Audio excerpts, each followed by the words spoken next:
All right, we're back here for the Monday Night Wars for the WWF side, Week 31, coming to you from May 6, 1996 from Sioux City, Iowa. This is the 158th episode of Raw. Raw this week drew a 4.1, an amazing 4.1. The fifth week they've won in a row over Nitro, which drew a 1.9. So a huge victory in the 31st week, a 2.2 victory for the WWF this week. After this week's win, the total scoreboard is now 15 wins for the WWF, 14 losses, and 2 draws. So through 31 weeks, they have one more win than Nitro, even though they've beaten them 5 times in a row now, and it's including this one, 4.1 to 1.9. That's the biggest defeat so far for the WWF over WCW in all of the Monday Night Wars through the first 31 weeks that we've talked about it. This 4.1 rating was brought to you by Jerry the King Lawler and Vince McMahon. McMahon welcomes us to Raw, and he says, "Here's my future son-in-law, Hunter Hearst Helmsley, and a random valet with me next to him." He doesn't say that, but that's what it is. Triple H talks like a blue blood at the commentary with King and Vince. The wild man Mark Marrow with Sable come to the ring, and that's why Helmsley's on commentary. He takes on the 1-2-3 Kid with Ted DiBiase. The wild man Mark Marrow tossed the 1-2-3 Kid with a crossbody to the outside. King and Helmsley both agreed that it should have been a disqualification when Marrow hit a suicide dive to the outside on the Kid. The Kid's the heel in this match. The Kid shows he's a smarter athlete, says Helmsley. The wild man Mark Marrow Irish whipped with a sleeper hold by the Kid. The Kid hold the sleeper in.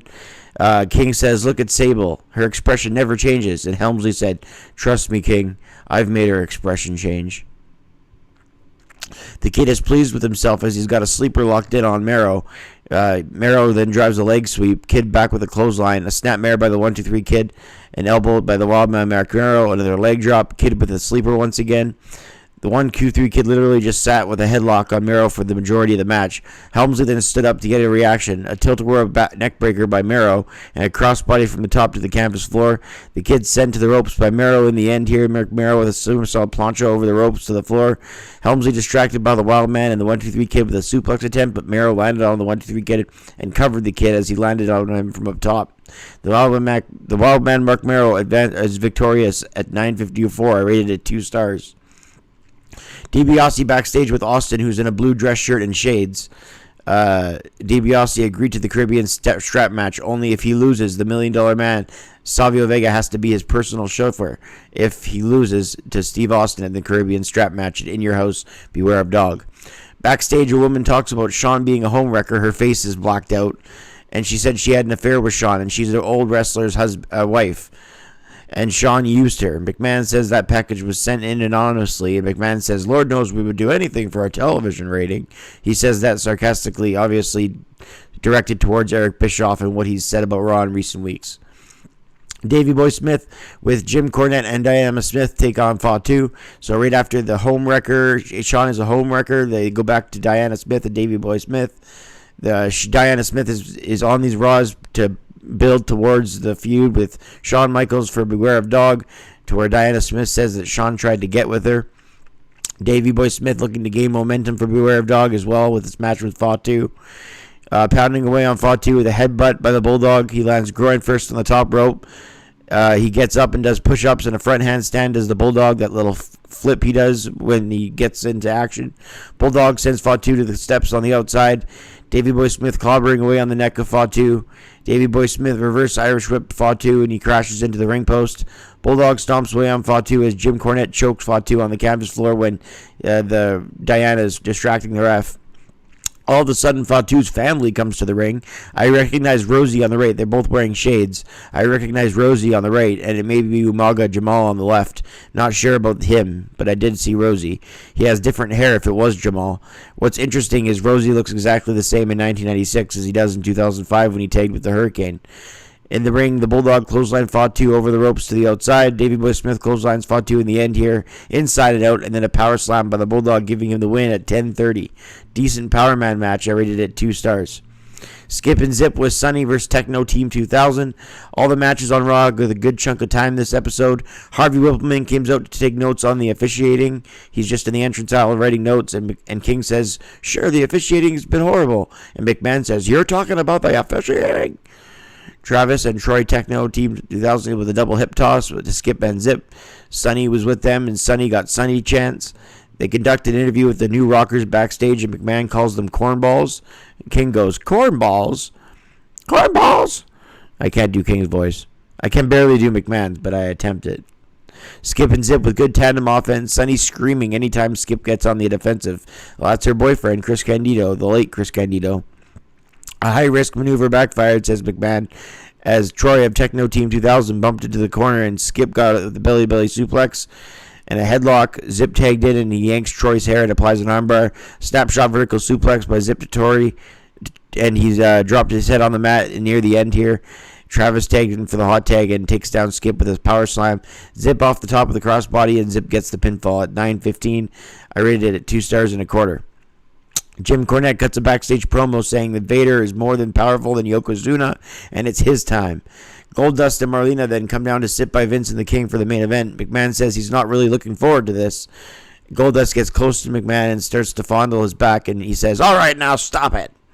McMahon makes him aware that Goldust will meet the Undertaker in a casket match and beware of dog in your house. Goldust acts scared and says, no casket match, no. And Goldust gets up from the commentary position, but eventually comes back. He asks Marlena for more comfort, but she's spooked by the news too. The Undertaker with Paul Bearer takes on Owen Hart with Jim Cornette. This is where Goldust is in the commentary for, because he's of his future match with the Undertaker. Owen Hart moves in on Taker. Apparently, Undertaker liked wrestling technical wrestlers. On Bret Hart's Dungeon DVD, he recalls Undertaker saying that about him. He says, "At least I'll be able to show people I can wrestle." That's what he said to Bret Hart back in 1992 or whatever when they faced off for the first time. He took, not for the first singles match, I believe. Bret and Taker faced off.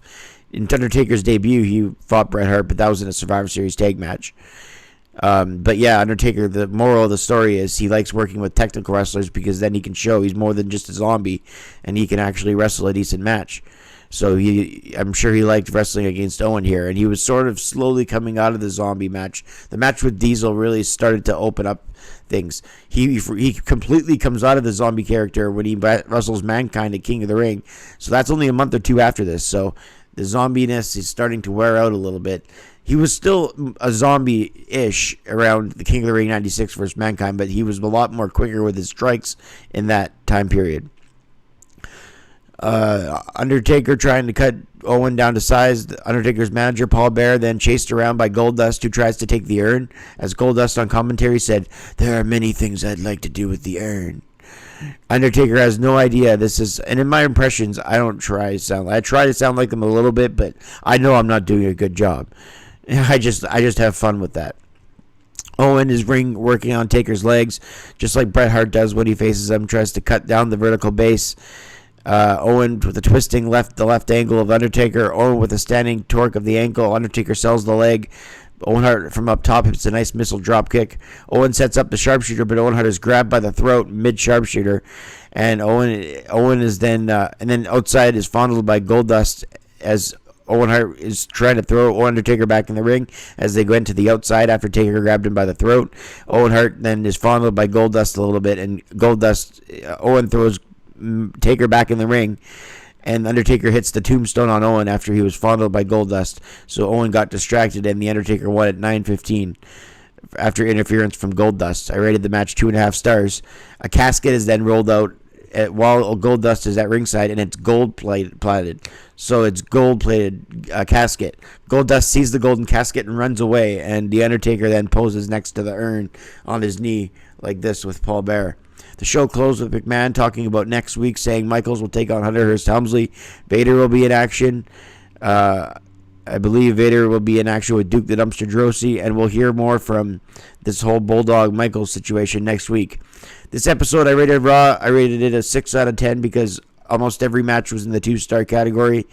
That's impressive. Usually these Raws in early 96, there's jobber matches preventing that. This week, no longer, for the most part anyway, not harmless jobbers. There's still like the Barry Horowitz, Bob Holly's, Duke Droese's, but there's little of the nameless jobbers like Brett Peltier. Raw was competing with Nitro now, so they stacked the card more and also went 3 minutes early to match Nitro's start. And this Raw, again, did a 4.1 in the ratings to Nitro's 1.9. Through 31 weeks, there are 15 wins, 14 losses, 2 draws. So that does it for the 31st week of Raw. I'm Brett Mix. Hit like and subscribe. Thank you for following along, and we'll see you again next time on the Raw Reviews.